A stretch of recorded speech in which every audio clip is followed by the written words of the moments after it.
ទៀត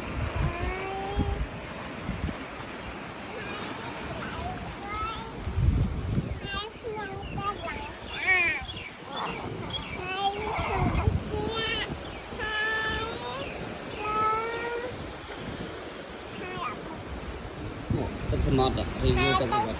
ដើរទៅនោះទឹកសមុទ្រចូលប្រាប់គេផងនេះទឹកសមុទ្រឥឡូវអូននៅលើអីគេលើកោះអីគេលើកោះស្ដាច់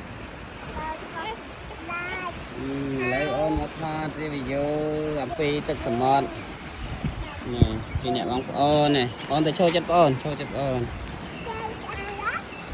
ដាក់មកដាក់កើនមកចេននេះមកអូនចេននេះមករីវីយូម្ដងមើលអានេះនិយាយទៀតទឹកសមុទ្រស្រស់ស្អាតណាស់នេះអូននេះមករីវីយូពីទឹកសមុទ្រនេះនៅលើកោះស្ដាយនេះទឹកសមុទ្រដេកយប់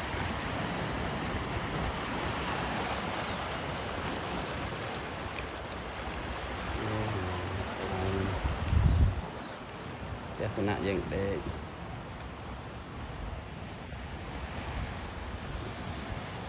ទេសភាពនៅកន្លែងដេកនៅលើកោះស្ដាយ